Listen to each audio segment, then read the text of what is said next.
Kuzi is a lazy anime binging otaku who turned his life around after meeting the Russian ice queen, Alya. The stunning princess wasn't willing to cave in easily and kept on teasing the poor simp, driving him crazy and increasing his testosterone levels. Keep watching to uncover the spicy dynamic Kuzi keeps running into. As the Russian princess of the school, Alisa, walks in looking like Vladimir Putin's high school crush, everyone is left dumbfounded. Aside of this one douchebag, Hikaru Nakamura, oh wait, that's the chess player. This Hikaru is a lot less intelligent. Let's consider him the acoustic prick with no sense of decency or rationale. A bozo Alisa shot down and told to F off. Told you these Russians were ruthless. She must have grown up wrestling bears as well. Soon after, she met the pathetic MC, Kuzi, who tried blowing her off and learned a bitter lesson. Never mess with the Russo brothers. Oh wait, wrong reference again. The Russian mafia perhaps, because that's the vibe Alisa is giving off. A cold-hearted princess who'd put Elsa from Frozen to sleep. Her gaze was sharp and her words shrewd. I bet she also plays the Queen's Gambit in chess. She then called him cute in Russian, and our boy asked if he could share a book with her. As he was dozing off during the teacher's lecture, he was asked a question, and Alisa blindsided him with an incorrect answer. Oh wow, she did him quite dirty. This girl is a menace to society who kept on toying with his feelings, calling him Neowashka, a cutie. We ought to remember this word if want to have a shot with them Russian babes. It seems Kuzi learnt some Russian when he was a kid to hit it off with a childhood friend. That's why he could understand a bit of what she says, but he kept this a secret from her, since he had a secret crush and didn't want to blow things out of proportions. They were good friends, and it wasn't something he'd want to jeopardize. He must be playing the long game since he was trying to gauge her feelings and validate them before making a move. Despite his best attempt, she kept on giving him mixed signals. She was hot and cold, yes and no, in and out, like the Katy Perry song, of course. Later on, Alisa walked into the cafe with her friends and brightened up the place. The boys were ogling them non-stop and Kuzi kept on teasing their pathetic attempt. Since he was friends with Alisa, he had a decent chance as opposed to these worthless lowlifes. Without hesitation, his old-time friend Yuki asked to sit with them, and the hotties came in hordes. The boys couldn't stop blushing and barely kept it together. They tried holding a conversation, but their beauty was too much to handle. Alisa was jealous of their fondness and started interrogating them. They revealed how they were friends in preschool, and the boys decided to leave them be. Ayano got closer and asked him to join the student council, since he was a part of them before. This caught Alisa off guard, since she thought Kuzi was a no-good otaku who wasted his life binging anime. Oh wow, the rivalry between these two is getting feisty. This was a good thing for Kuz, since her jealousy would give him an advantage. In a flashback, we saw the first time Kuz played with his old Russian pal.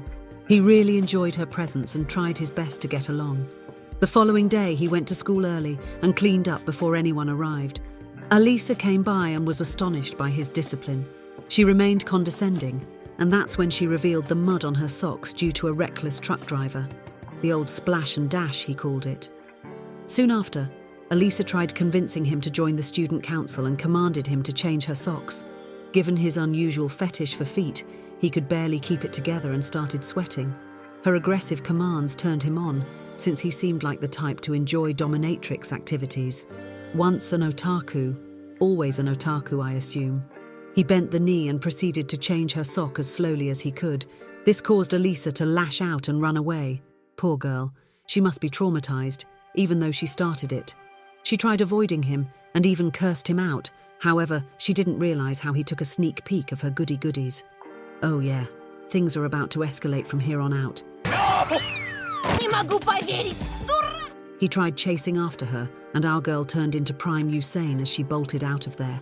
These Russians are something else. Kuz then decided to gift her with a soda and squash the beef.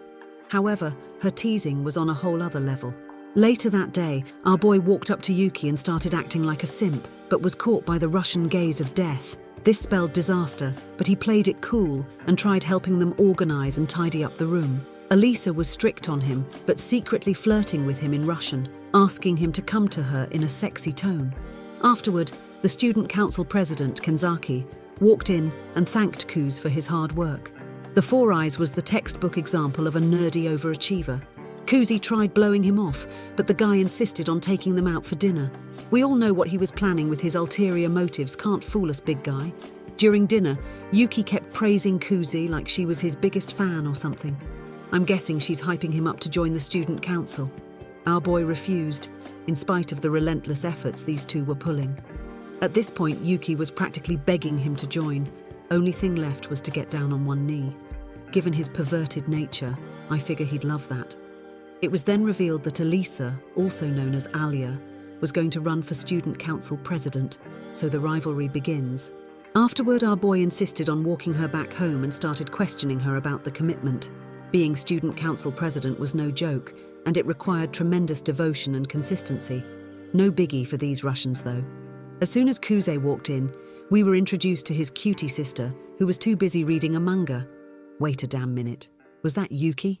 I thought she was high childhood friend. Talk about a wild plot twist. No wonder they were so close. What is this? An Oshi no Ko remake? These two weren't just close, they were super close. If she wasn't his stepsister, this would be totally weird. Why was she so frisky and free? Kuz decided to take her to the cinema and shut her up, but this feisty beast wasn't satisfied and wanted more. So he took her to the clothing shop and asked her to pick whatever she liked. Turns out, Alya was spying on them, and her envy knew no bounds. From an outside perspective, these two seemed like long-time lovers, and Alya couldn't contain her jealousy. They invited her over for lunch, causing Alya to blush, and Kuze to feel uncomfortable. Yuki was the only one who felt like she was in her element. Alya went to the spicy ramen shop with them, and was scared shitless. The place gave off eerie, hellish vibes, and Yuki suggested ordering the pool of blood. What kind of name is that? Are they trying to scare off their customers? Alya tried complimenting her looks, but Yuki didn't hesitate and informed her how they woke up together this morning. She kept on rubbing it in her face without revealing their sibling status. At this point, Alya was going to rip him a new one, but the food terrified her and caused her to go wild. That wasn't just spicy, it was hell in a bowl. She even started crying and called out her mother in Russian. Yuki gave her some spicy sauce and was planning on killing the poor girl. Kuze tried calming her down and even bought some ice cream for her. He tried talking her out from running against Yuki and the others, but our Russian torpedo was hell-bent on winning. She asked him to be her vice president in Russian, but Kuze ignored her since he was still acting like a newbie. Instead, he wanted to help her purchase some decent clothes, and our girl was fired up about the whole incident. She went to work and came out looking like the bomb. His compliments broke her, since she never expected him to react the way he did. These two were certainly about to hit it off. She looked good in everything she wore, and her confidence was on cloud 9, until Yuki came along and killed the vibe. They decided to head back home, making Alya feel awkwardly uncomfortable. As soon as she walked in, her sister Maria gave her a warm embrace and tried chatting. However, our girl was feeling a bit down since she felt humiliated by the skirt incident. Wait a minute, do none of these kids have parents, or is it customary for them to move out during their teenage years? Maria tried interrogating her about Kuze and forced her to spill the beans.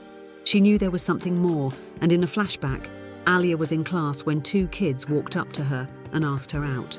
She wasn't about that life at first and wanted to explore the world instead. The kids made fun of her and called her a worthless loser. Wait, even Russians get bullied, that's new. Alya felt lost and confused. Her life was falling apart and nothing seemed to work out. That's when she decided to transfer school. This was the first time she met Kuz and introduced herself. Our boy acted all chill and didn't give her much attention, which was strange since she assumed he'd be drooling all over her. Everyone was stressed with their own problems, but Alya was focused on her work and nothing else. She was starting to feel the fatigue get to her, and Kuzi came around to show her some support. He showed her a paper and informed her of the sleepover. This was a chance for them to bond, but our girl was the perfectionist type who wanted everything to go exactly the way she planned. I totally understand where she is coming from. She went ballistics and tried scolding him, but Kuz wasn't bothered and told her to trust others once in a while. This caused her to pout and run off angrily. The following day, everyone got together and started working on the project like a unified team. The day of the event was upon them, and they managed to kill it and earn a certificate. That's teamwork for you. Alya was astonished by everything and decided to opt out of the dancing and sit beside her crush. It was apparent she had a thing for him. but didn't want to give it away. Rumors were spreading about her, calling her the cold-blooded queen. The Ice Princess was a suitable nickname for a callous hottie such as herself. Her manicure was on point and her attitude was as vicious as always. Everyone was having fun, but these two shared a wholesome moment. Why didn't they give their relationship a chance, though? They seemed to get along, and that was the day she gave him permission to call her Alya instead of Alicia. Sounds fitting. Boys came around trying to ask her to dance, but the Ice Princess called them off. Kuz pulled her in and stole the show with his flair. He challenged her to dance, and that's how their romantic love story began. In the present, these two looked like they hated each other's guts, but Maria knew her true intentions and how she was madly in love, even though she denied it and refused to accept the blatant truth. Girls could act quite strange sometimes, especially when they're in love. It's almost like common sense goes out of the window. From friends to lovers, this would have been quite the story to tell their grandkids. The following day, Kuze walked into the student council room and met Maria, who tried teasing him about Alya, and even held his hand out of fondness and nostalgia. Wait a minute, could she be his long-lost childhood friend? Oh wow, 2 Russian girls in one go. This man is on a roll. He took her to the mall, where they started shopping for teddy bears for some inexplicable reason. Shouldn't they focus on student council meetings and whatnot? As they were walking down the street, these two shared a moment and went into the tea store looking to test samples. Our boy dozed off and worried his old pal, who gave him a kind reminder of what he missed. Soon after, they went back to the student council president, who objected the teddy bear and commended Kuz on a job well done. The tea samples were essential, and that's when they tried recruiting him to join them. Our boy refused once again, since he was no longer interested in school politics and the hassle that came with it. The president kept on toying with him and showed him a picture of his 9th grade looks. It seems he was a loser who was made fun of, until he met his dream girl and idol. That's when he turned his life around and became the man you see before you, a chivalrous knight. His story was heartwarming, but not enough to convince Kuze, who was colder than the Russian winter. Maria chipped in and tried convincing him with her good looks and smooth words. Alas, it was to no avail. Their words struck a chord in him and caused him to black out for a second.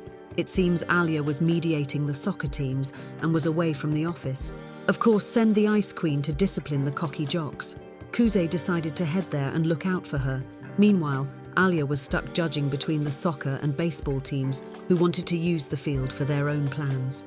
They both had compelling reasons, and Alya was left receiving a mouthful from both sides. Nothing was going to solve this predicament, and things started blowing out of proportions. Alya blacked out and tried thinking of an answer. However, she felt lost and wept at her feeble nature. As she succumbed, the hero of the hour showed up looking like prime Batman. It seems he heard her begging and couldn't refuse. Kuze walked in and tried bossing everyone around. He commanded the soccer players to help the baseball team set up at another venue, and even the managers agreed to assist. Oh wow, Kuze really made a difference in an instant. Now that's a natural leader for you. Alya was already smitten by his presence. Later that day, as they were walking back, Kuze apologized for butting in and ruining her reputation. Alya didn't mind, since he helped solve the problem, and that's what mattered in the end. Kuze was like the clairvoyant prophet who knew everyone's weak points and exploited it for his own good. This guy reminds me of Ayano Koji from Classroom of the Elite. 2 intelligent, yet sneakily malicious geniuses. The president came by and thanked Kuz for his hard work. At this point, he might as well join them, since he's running errands for them here and there. Oh wait, did he actually join the student council? I did not see that coming. He signed up and walked back home with Alya, who felt flustered by his presence. She started seeing him like a rival and a hero, as opposed to the lazy otaku who was good for nothing. She was still going to run for president whether he helped or not. However, Kuz offered his hand and got to her, but his emotions got the best of him, sparking her jealousy. How did she even know? She asked him who she was and started crushing his hand. She even ended up smacking him using her infamous Russian strength. I bet she's stronger than an Olympic deadlifter. Kuz was still feeling hurt, and Alya made it up to him with a peck on the cheek. Oh, you sneaky rascal, could we consider this as first base? Kuzi kept complaining on the way back, since he wanted more and was hooked on the feeling. You know what they say, once you go Russian, you end up blacked out on vodka. Our boy knew that she loved him, since she confessed it in Russian, but he was waiting till she said it in English to verify the truth of the matter. He had trust issues because his parents always argued and felt distrustful of everyone. As he went back home, He met Yuki in a questionable pose and made the whole thing awkward. Weren't these two siblings? Why is she acting strange? She must be crazy in the head or something. Someone take her to a mental facility, because this is not right. Not by a long shot. Fortunately, Kuzi knocked her down by insisting that a man of culture would prefer a shy, reserved and demure girl, as opposed to an overt show. Oh wow, he surely knocked her out with his harsh words. These two have a love-hate relationship going on with them. She went to his room and tried talking about the student council situation. However, our boy dropped the bombshell and revealed he'd still be supporting Alya, no matter what. As expected, Yuki broke down crying and cursed her bad looks for not being able to persuade him. You're his sister, silly, what else did you expect? Why would a sane man simp over his sibling unless you're a stepsister? Then that would change the whole topic altogether. She kept on teasing him and turned the whole incident to an erotic scene. What's wrong with her? Her blushing was getting out of hand, and it made Kuz feel extremely uncomfortable. He even reprimanded her, but she tried playing it off by asking him to comb her hair. Now this is what unconditional love looks like. It's supposed to remain innocent and platonic. Yuki was a bit disappointed that he chose Alya over her. However, she understood his intentions and accepted his decision. The dynamic between these two is wild. Oh wait, did she plan this from the get-go? The following day, Kuze woke up naturally, without a screaming, erotic sister aching at his emotions. Well, this was a first. Wait, I think I spoke too early. This girl deserves to be locked in the Arkham Asylum with Joker and Harley Quinn. She was stuck under the bed and Kuzi decided to give her a taste of her own medicine. Back in school, Alya was feeling anxious waiting for Kuzi, who walked in looking like an alpha prime, full of confidence and ready to conquer the world. Alya couldn't help but stare, and her emotions got the best of her. She kept on thinking of him non-stop and almost lost her focus during volleyball practice. Can't say the same for Kuz, though. The doofus. Alya came around and tried chatting him up, since she genuinely cared, and her feelings were starting to become obvious. Her melons were on full alert, and our boy started sweating just thinking of how beautiful she was. These Russians are something else, aren't they? They went to grab a drink, and our boy kept on fantasizing and thinking dirty thoughts. Guess who came around? His old childhood pal and the sister of his crush, Maria Antoinette. Kuze tried acting a fool, but Maria dried him up, sparking the jealousy of Alya. Two sisters fighting over the same guy. What are the odds? Alya became defensive and took him away, like the clingy girlfriend she was. Kuzi was astonished, since she's always cruel to him. Why was she acting so nice all of a sudden?